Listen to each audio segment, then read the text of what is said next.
Hola amigos, ¿cómo están? Les saluda el doctor Augusto Montúfar Valer, cirujano del aparato digestivo con entrenamiento en trasplante de órganos. Quiero presentarles el tercer video relacionado a la anatomía de la pared abdominal y técnicas de separación de componentes. Bueno, en lo que respecta a la anatomía de la pared abdominal, vamos a considerar los detalles más importantes, lo que más nos interesa, haciendo hincapié a los detalles, ¿no? Entonces, la pared abdominal tiene 6 capas, y eso siempre preguntan, ¿no? ¿Cuáles son las 6 capas de la pared abdominal cuando uno hace una incisión para llegar a la cavidad abdominal? Entonces, atravesamos la piel, tejido celular subcutáneo, la aponeurosis anterior, el músculo, la aponeurosis posterior, el espacio preperitoneal y el peritoneo. Esas son las capas que tenemos. Vamos a pasar a describir lo más importante en lo que concierne a cada capa, ¿no? Para empezar, la piel del abdomen es una piel de grosor intermedio. Luego tenemos el tejido celular subcutáneo. Tenemos el tejido celular, como les decía, es la piel, el tejido celular subcutáneo, la aponeurosis anterior, la capa muscular, la aponeurosis posterior y la fase transversalis y el peritoneo. Como les decía, la piel es un de espesor grosor, que luego le sigue el tejido celular subcutáneo, que tiene 2 capas. Como estamos viendo acá, vamos a aumentar un poco vamos a ampliar un poco, ¿no? Entonces acá tenemos el tejido celular subcutáneo, que tiene estas dos partes, ¿no? Dos fascias, la superficial o de Camper y la profunda que está viendo acá, que se está viendo acá. Acá se nota un poquito, acá se nota un poquito en un color oscuro. Acá se ve un poco marrón. La capa membranosa, que esta capa membranosa es la que se adhiere a la aponeurosis anterior. Es más, a esta capa membranosa se le conoce como la aponeurosis de los tontos, porque uno se confunde, piensa que eso es la aponeurosis y en realidad es la capa membranosa del tejido celular subcutáneo, que es bastante membranosa. Luego tenemos la capa muscular, que es la siguiente, la capa muscular, digo, la aponeurosis anterior, que es la siguiente. Esta aponeurosis anterior en la línea media forma la línea alba, ¿no? Estas aponeurosis en conjunto forman lo que se llama la vaina de los rectos, que lo vamos a estudiar más abajo, ¿no? La unión de la aponeurosis de la vaina anterior de los músculos rectos con la aponeurosis anterior del oblicuo mayor forman lo que se conoce como la línea semilunar, ¿no? Esa es la línea semilunar, ¿no? Entonces, la línea semilunar está donde está formado casi en su totalidad por la vaina de los rectos. Las siguientes son las capas musculares, que vamos a ir describiendo uno a uno y sus detalles más importantes.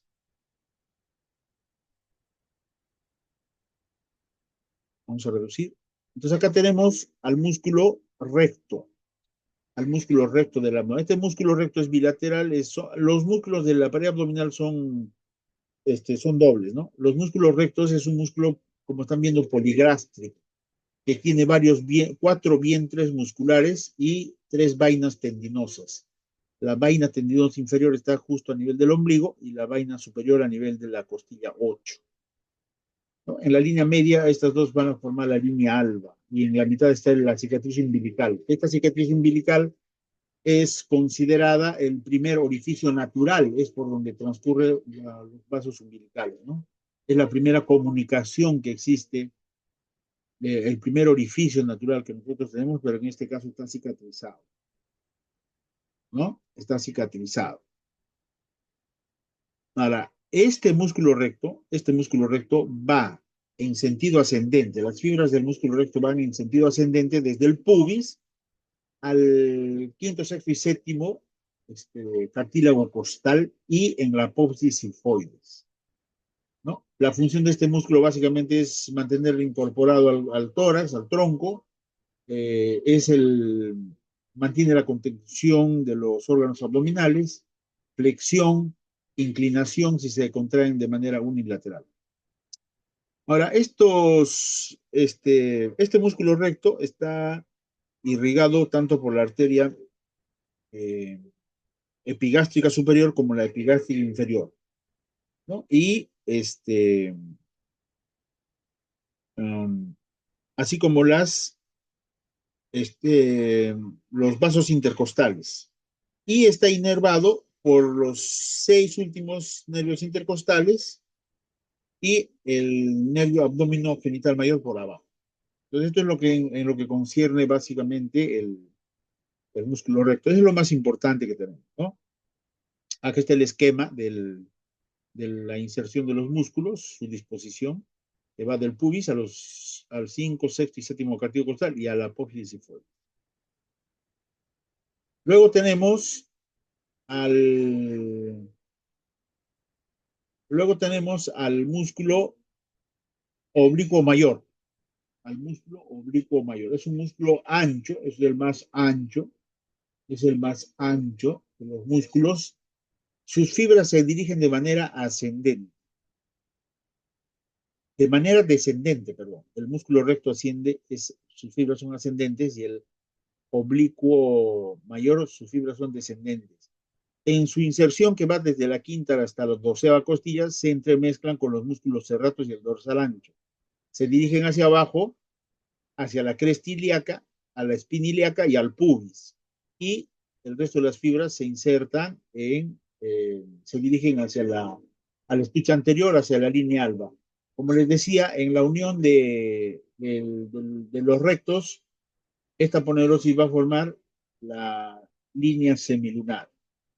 ¿Cuál es la importancia de esta ponerosis anterior del oblicuo mayor? La importancia radica en que cuando las fibras se dirigen de la espina ilíaca al pubis, forman el ligamento inguinal. El ligamento inguinal. Además, estas fibras en su trayecto al ligamento inguinal se dividen en unas fibras internas y en unas fibras externas. Vamos a aumentar un poco la, vamos a aumentar un poco, vamos a aumentar. Entonces acá, si ustedes se dan cuenta, acá las fibras, las fibras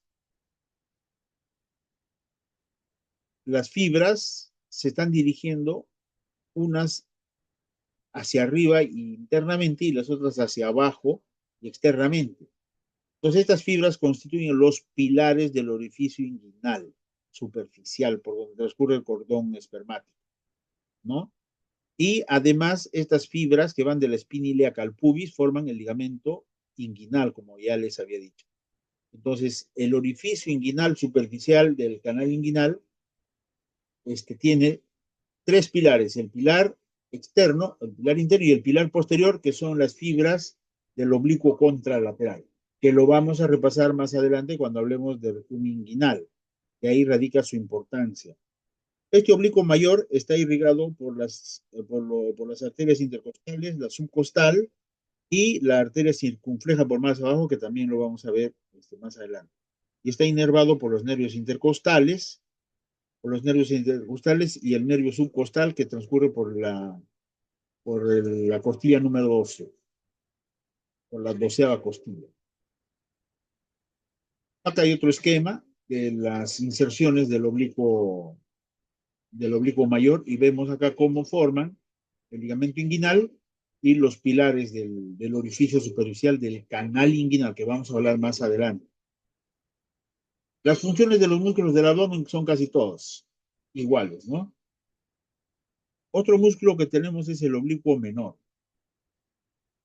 Este oblicuo menor, este oblicuo menor también es importante en, en la pared abdominal. Las fibras de este oblicuo menor van en sentido ascendente, contrarias al oblicuo mayor, que son descendentes. Se dirige desde el pubis, la espina ilíaca, la cresta ilíaca y tiene un tendón que nace desde la S1 y L5 y las fibras se dirigen hacia arriba y hacia adelante en 3 fascículos. un fascículo profundo, que es costal, que se va a las tres últimas costillas, el fascículo intermedio, que se va a dirigir a las líneas semilunar y a la línea alba, y el fascículo inferior, que se va al pubis o fascículo púbico, que es anterior. Este fascículo púbico, a nivel del pubis, se une con el músculo transverso y forman el tendón conjunto, que a su vez este tendón conjunto forma el techo del canal inguinal y además el límite superior del agujero miopectíneo, que vamos a describirlo más adelante, ¿no? Este tendón, su inserción normal es en el pubis y a este nivel forman el triángulo de Hasselbalch, que es una zona de debilidad por donde transcurren las hernias inguinales directas. Pero también pueden insertarse un poco más altas, formando el cuadrilátero de Hesser, que también es una zona de debilidad, por donde protruyen las hernias inguinales directas. Listo, acá tenemos el esquema del oblicuo menor, que va del pubis, la cresta ilíaca, a las costillas, ¿no? Este es su esquema. Ahora, este oblicuo menor también está irrigado por las arterias epigástricas, tanto superior como inferior, las arterias intercostales, y está inervado también por los nervios intercostales y el abdomen genital, el nervio abdomen genital. Ahora, nos toca hablar del músculo transverso del abdomen, Este músculo transverso del abdomen es el único músculo que cubre toda la circunferencia de la cavidad abdominal. Es decir, que va desde las 5 a 6 últimas costillas, el ligamento lumbocostal, las apófisis transversas de las vértebras lumbares, la cresta ilíaca, la espina ilíaca anterosuperior y el pubis. De ahí sus fibras se dirigen hacia adelante, hacia la línea alba, pero con una particularidad, que estas fibras, como estamos viendo acá, estas fibras en la parte superior hacen un arco, formando el arco de Douglas, y en la parte inferior tiene otra disposición donde prácticamente está ausente y solamente está presente la fascia transversalis, que es una fascia dependiente del músculo transverso. Entonces, las aponeurosis del, del músculo transverso, al dirigirse hacia la línea media, van a formar el arco de Douglas, y en el tercio inferior está ausente y solamente está presente la fascia transversalis. Este músculo transverso también está irrigado por las arterias epigástricas inferiores superiores, las arterias intercostales, y está inervado por los nervios intercostales de la 7 a la 11 y el nervio intercostal 12, además que en la parte inferior por el nervio ilio hipogástrico y el ilio inguinal, que son ramas del plexo lumbar. Listo. Y también tenemos acá el músculo piramidal, que es un músculo un poco, que está solo en el 80% de las personas, que va del pubis a la línea alba y tiene forma triangular. Y la irrigación también está por las epigástricas inferiores y los nervios abdominogenital. Acá tenemos un esquema resumido de la inervación, irrigación, origen e inserción de los músculos de la pared abdominal. Ahora, siguiendo con el análisis y el estudio eh, de las, de las capas de la pared abdominal, tenemos la aponeurosis posterior. Esta aponeurosis posterior tiene dos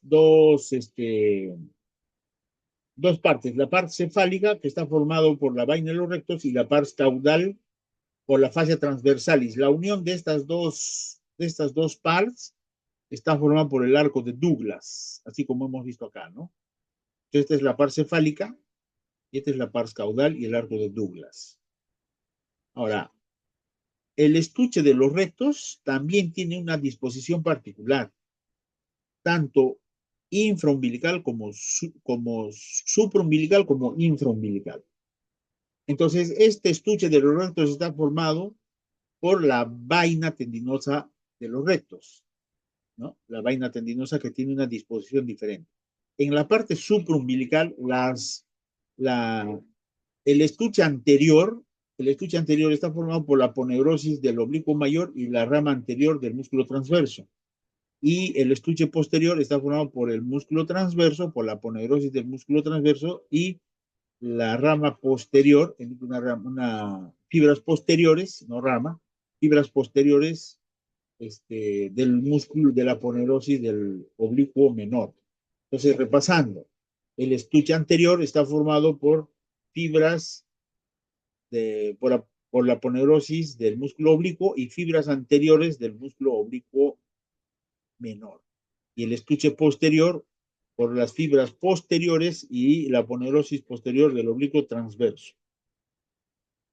En cambio, en la región infraumbilical, el estuche de los rectos, el estuche anterior está formado por toda la vaina tendinosa, es decir, por la aponeurosis de los músculos oblicuo mayor, menor y transverso que se dirigen hacia adelante.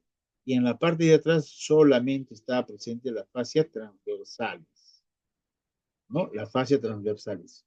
Esta disposición es importante porque si se dan cuenta acá tenemos el peritoneo. Entre la fascia transversalis, que ahí está de blanco, vamos a aumentar el, vamos a ampliar un poco. Esta es la fascia transversalis y este es el peritoneo. Entre la fascia transversalis y el peritoneo está un espacio que se llama el espacio preperitoneal. Este espacio preperitoneal Este espacio preperitoneal que viene del pubis al ombligo se llama espacio de Retzius, que es un espacio virtual, ¿no? Es el espacio de Retzius que vamos a conversar más adelante. Lo vamos a reducir un poco para continuar. Entonces, eso es en lo que respecta al estuche de los rectos. También exactamente lo que les decía que el espacio de Retzius son espacios preperitoneales que son de importancia quirúrgica, de gran importancia quirúrgica porque son el espacio donde se realizan las operaciones de las hernias inguinales, la colocación de las mallas, ¿no? Especialmente cuando se hacen cirugías laparoscópicas. Entonces, este estuche, este espacio de Retzius es un espacio triangular, es un espacio triangular, es un espacio triangular que va desde el ombligo hasta el ligamento pubovesical, ¿no? Es un espacio triangular limitado lateralmente por los vasos epigástricos, que son los que irrigan a los rectos y a los oblicuos, eh, y al músculo transverso, ¿no es cierto? A ambos lados está limitado el espacio rectus por los vasos epigástricos y en la parte caudal por el ligamento pubovesical, ¿no? El límite anterior, esta es la parte posterior, esta es la parte posterior que es el peritoneo. El peritoneo también se le conoce a ese nivel la fascia umbilico-vesical. Y delante de este peritoneo está la fascia transversalis. Ese espacio que hay entre la fascia transversalis y el peritoneo es el espacio preperitoneal de Retzius, ¿no? Es un espacio triangular donde es de importancia quirúrgica porque es la zona donde se diseca para reparar las hernias vía laparoscópica o cuando se hace abordaje posterior de las hernias, es decir, la técnica de Nyquist, y cuando es bilateral se hace la técnica de Stoppa, ¿no? Es justamente la disección bilateral. Y es justamente estos son los puntos de reparo, ¿no? Cuando nosotros vamos a hacer la técnica de Nyquist o vamos a hacer una reparación de las hernias vía laparoscópica, los puntos de reparo justamente son los límites de, de estos espacios, tanto el espacio de Retzius y el espacio de Bogros, que es retroinguinal, como vamos a ver más adelante. Entonces, repasando, este espacio de Retzius es un espacio triangular con base superior a nivel del ombligo. En la parte inferior es el ligamento pubovesical, lateralmente por los vasos epigástricos, En la parte posterior está el ligamento, el peritoneo, y delante del peritoneo está la fascia transversalis. Ahora vamos a hablar un poco sobre el espacio de Bogros. Sobre el espacio de Bogros. Este espacio de Bogros es lateral al espacio de Retzius. Su límite entre el Bogros y el Retzius es los vasos epigástricos. Ese es el límite interno. El límite lateral del espacio de Bogros es la fascia, esta es la fascia ilíaca, que en pocas palabras es la aponerosis del músculo psoasiliaco, la fascia ilíaca, ¿no? Es el espacio de Bogros, espacio de Bogros. Por este espacio de Bogros está transcurriendo, se encuentra el orificio profundo del canal inguinal, los vasos femorales, el conducto deferente, los vasos espermáticos y los vasos vesicales, ¿no? Entonces, ese es el espacio de Bogros. El espacio de Bogros está limitado lateralmente por los vasos epigástricos, medialmente, lateralmente por la fascia ilíaca, y en esta zona se encuentra el círculo venoso de Ben-David, ¿no? Que cuando uno hace una disección de esta zona, probablemente cuando uno deja un vaso sangrando puede formar hematomas. Se puede formar hematomas. Acá vemos una comunicación entre la arteria epigástrica inferior y la arteria obturatriz, ¿no? Este vaso comunicante se conoce como la corona mortis, que es un vaso eh, que sangra profusamente y que la han denominado como la corona mortis, ¿no? Que hay que tener mucho cuidado al momento de disecar esta zona cuando se utiliza la técnica laparoscópica o cuando se realiza la técnica de abordaje posterior o NICUS o estopa. Entonces, en esta zona está este círculo venoso de Ben-David. Este círculo venoso de Ben-David está formado por, por las venas epigástricas inferiores, ¿no? Está formado por las venas epigástricas inferiores, este, la vena iliopúbica, la vena rectusial, la vena subpúbica y la vena eh, púbica realmente, ¿no? Entonces, por los vasos púbicos. Ahora, esta zona, vamos a reducir un poco para que podamos ver un poco mejor. Entonces, esta zona del espacio preperitoneal, que acá tenemos una vista de un paciente, una vista real de un paciente donde tenemos el ligamento umbilical medial, los ligamentos umbilicales mediales, tenemos el ligamento umbilical mediano y acá tenemos los vasos epigástricos, ¿no? Por fuera de los vasos epigástricos está el orificio inguinal profundo. Acá tenemos una hernia en el triángulo de Hasselbalch por dentro de los vasos epigástricos. Esa es una pregunta frecuente que se hacen en los exámenes, en los internados, en la residencia. Cuando una hernia protruye por dentro de los vasos epigástricos, es hernia inguinal directa. Cuando una hernia protruye por fuera de los vasos epigástricos, es una hernia inguinal indirecta, ¿no? Y todo este espacio que está de los vasos epigástricos al pubis se llama espacio de Retzius. Y lo que está por fuera de los vasos epigástricos se llama el espacio de Bogros. Entonces, la disposición que se tiene de los vasos epigástricos, este, el ligamento inguinal, el ligamento inguinal, el ligamento inguinal, ¿no? Entonces hace de que estos espacios tengan, y tengan varios triángulos. En realidad son 5 triángulos. 1, 2, 3, 4, 5 triángulos. Los triángulos más importantes es el triángulo de la muerte y el triángulo del dolor. Es porque en esta zona, donde están los, los vasos espermáticos, están los vasos espermáticos y los vasos deferentes están los vasos femorales. Entre los vasos espermáticos y los vasos, entre los vasos deferentes y el vaso espermático están los vasos femorales, ¿no? Aquí están los vasos,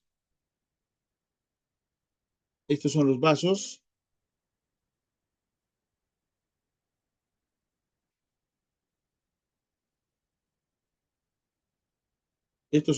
perdón, me distraje un rato porque había un problema, ¿no? Entonces, entre estos vasos, que son los vasos eh, espermáticos y los vasos deferentes, están los vasos femorales. Entonces, cualquier manipulación en esta zona ocasiona sangrados. Sangrados son profusos. La disección de esta zona tiene que ser cuidadosa. Y lateralmente a los vasos, a los vasos,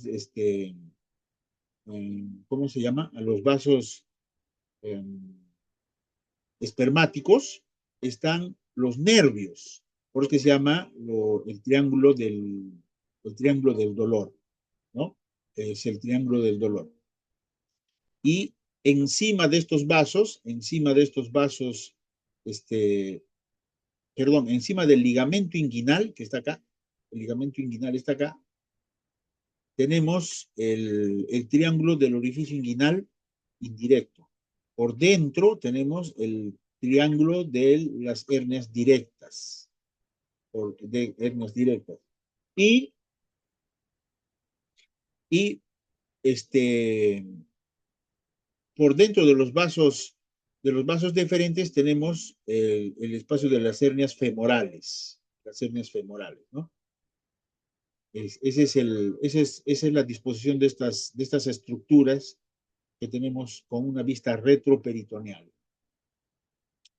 Ahora, todos estos detalles anatómicos nos ayudan a comprender un poco sobre lo que es las técnicas de disección de la pared abdominal en eventraciones, las técnicas de separación componentes. Pero les quiero recordar que las mallas, de acuerdo a la ubicación, pueden ser tipo on-line, cuando es supraaponeurótico, cuando es entre las aponeurosis se llama inline, cuando es debajo de las aponeurosis se llama sublay. Otra forma de colocar las mallas es en el espacio preperitoneal y otra es en la cavidad intraabdominal, ¿no? Estas son las ubicaciones de la malla de acuerdo a la ubicación, a las capas de la pared abdominal. Esta anatomía es importante porque nos permite conocer un poco las técnicas de separación de componentes. Estas técnicas de separación de componentes se utilizan básicamente en eventraciones gigantes y hay dos tipos de técnicas de separación de componentes. Un abordaje anterior, que es el que estamos viendo acá, y otra es el abordaje posterior, que es la que vamos a ver en un momento. Entonces, estas técnicas de abordaje para eventraciones gigantes consisten en, primero, liberar el saco herniario hasta identificar la aponeurosis de los rectos o la aponeurosis anterior de la pared abdominal. Una vez que nosotros hemos identificado, nosotros podemos aperturar el estuche anterior de los rectos. Esta apertura del estuche anterior de los rectos nos permite un avance de 4 a 5 centímetros. Ya, de 4 a 5 centímetros. Si a pesar de eso no existe aproximación, entonces nosotros tenemos la posibilidad de hacer un segundo avance y generalmente se hace a medio centímetro de la línea semilunar, liberando el músculo oblicuo externo, o sea, para entrar a un espacio entre el oblicuo externo y el oblicuo interno. Esta apertura se hace a nivel de la línea semilunar, como se ve acá, ¿ya? A nivel de la línea semilunar y se dirige y se tiene que dirigir desde prácticamente desde la apófisis sifoide hasta el pubis. Este avance, esta apertura nos permite un avance de 10 a 12 centímetros, hasta 10 centímetros, hasta 12 centímetros. Entonces, son avances importantes que nos permiten hacer para reparar eventraciones gigantes. Este abordaje anterior requiere una disección amplia del tejido celular subcutáneo y predispone a seromas, abscesos e incluso cuando uno daña los vasos perforantes, necrosis de piel.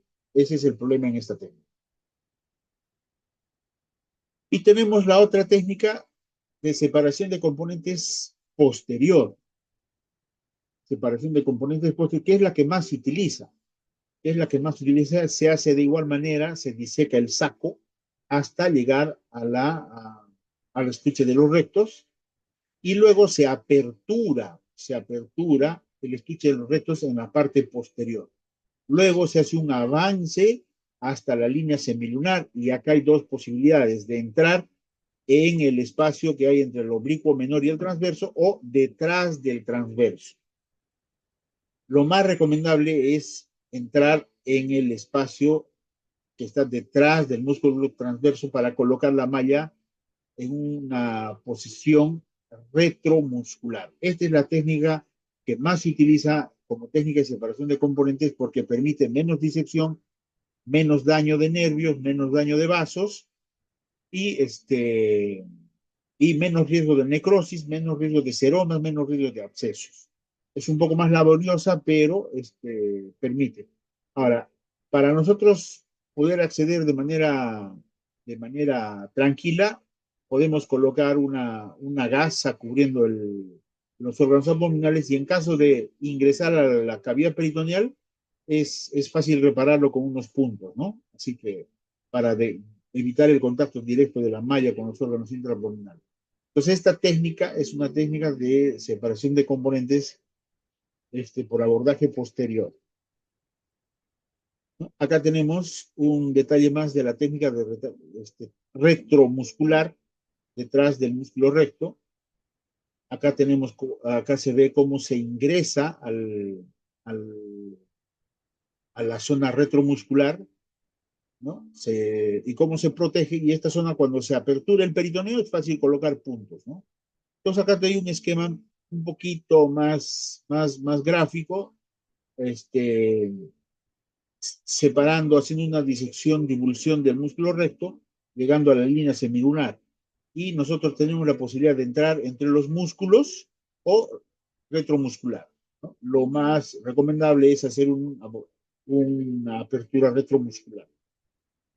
En eso consiste la técnica de separación de componentes, es un poco laboriosa, hay que tener cuidado con los vasos perforantes, y como les digo, esta técnica de abordaje posterior evita lesión de nervios, vasos, seromas, abscesos, ¿no?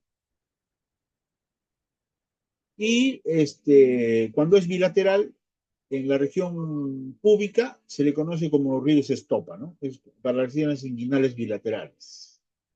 Ahí se tiene que liberar el rectus, el bogros, llegar hasta el músculo psoas y se coloca la malla, ¿no? Esos son los puntos de reparo para las técnicas de estopa. Bueno, amigos, el siguiente tema va a ser anatomía de la región inguinal, que es interesante, que nos sirve a todos, nos apoya a todos. Así que los saluda el doctor Montúfar. Hasta pronto, suerte y siempre teniendo mentalidad positiva, muchachos.